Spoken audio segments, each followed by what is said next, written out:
माननीय प्रोफेसर मनोज कुमार झा जी। माननीय उपसभापति जी, आपका बहुत बहुत धन्यवाद।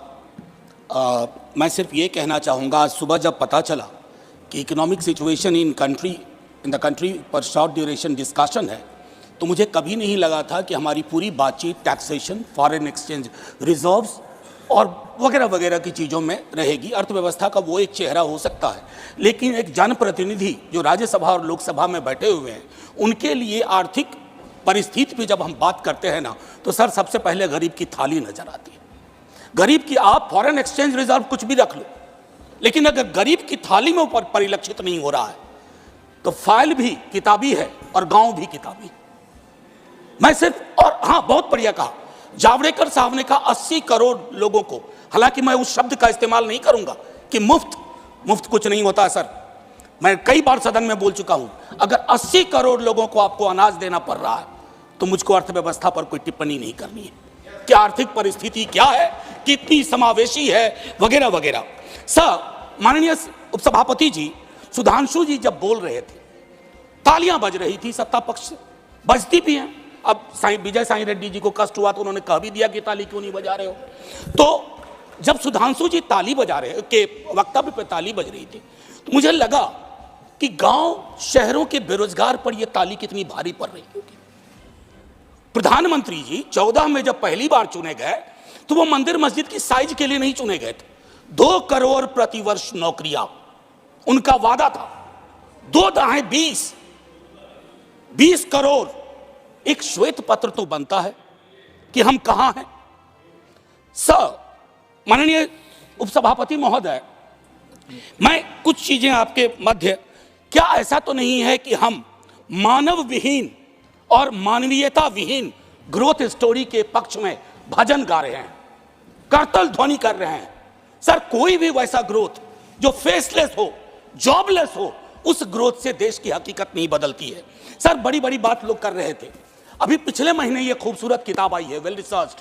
आधी किताब में सर रेफरेंस है, ये है अनइक्वल। सर, हम किन देशों से पीछे हो गए हैं पता है? छोड़िए अमेरिका यूरोप की बात, बांग्लादेश और नेपाल इनकम इनइक्वालिटी को एड्रेस करते हुए मानवीय सूचकांक में हमको पीछे छोड़ चुका है। ये है सर दस्तावेज, ये अनइक्वल स्वाति नारायण की। बीते दिनों बिहार में एक जातिगत सर्वेक्षण हुआ। मैं चाहूंगा तमाम हमारे भाजपा के मित्र, उनको ना उससे मतलब ना हो, उसके प्रति विरोध हो, लेकिन एक बार उस दस्तावेज को पढ़िए, क्योंकि उन आंकड़ों में नंबर के बाद आर्थिक सामाजिक परिवेश भी जाहिर हुआ है।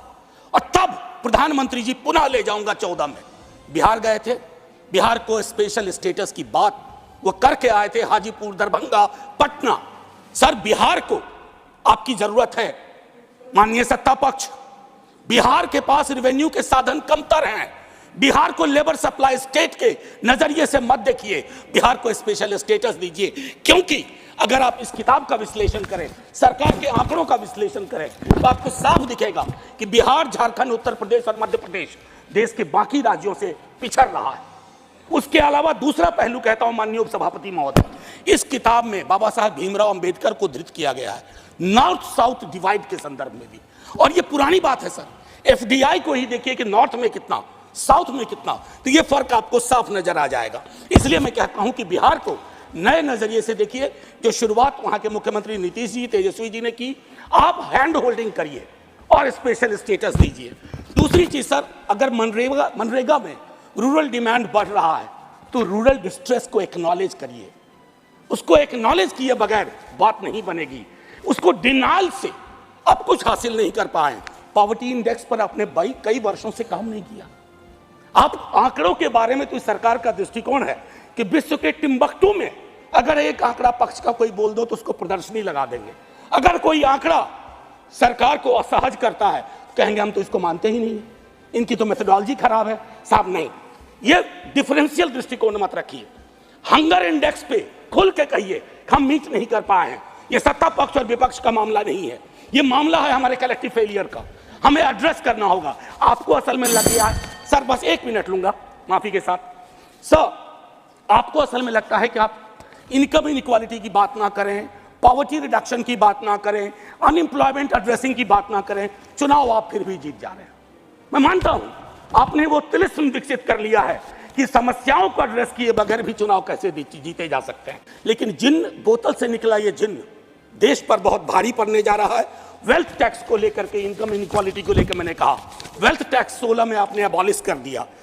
किसानों के बारे में सर मैं कहता हूं, आप कहते हैं शेयर बाजार उछल रहा है, बड़ी तारीफ होती है सर। शेयर बाजार उछले और एक किसान आत्महत्या कर ले, एक युवा बेरोजगार आत्महत्या कर ले, तो आप किस चीज को कहेंगे सर? और कुछ नहीं कहना चाहता। हाशिए के समूहों में पॉवर्टी की जो परिस्थिति है, आप बिहार का डेटा देखिए। आखिरी सर, एक सुधांशु जी बड़ी अच्छी चीजें बता गए, हमें तो लगा कि हम तो बेकार परेशानी है, गरीबी से, भुखमरी से। 30 सेकंड सर।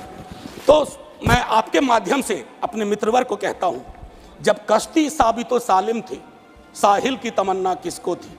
अब ऐसी शिकस्ता कश्ती पे साहिल की तमन्ना कौन करे? जय हिंद सर। तो हमारे साथ देखते रहिए फाइट अगेंस्ट क्रिमिनल चैनल और पढ़ते रहिए fight against criminal daily newspaper. आज की खबर में बस इतना ही। वीडियो को लाइक करें और चैनल को सब्सक्राइब कर लें, जिससे आने वाली वीडियो की नोटिफिकेशन आपको मिलती रहे।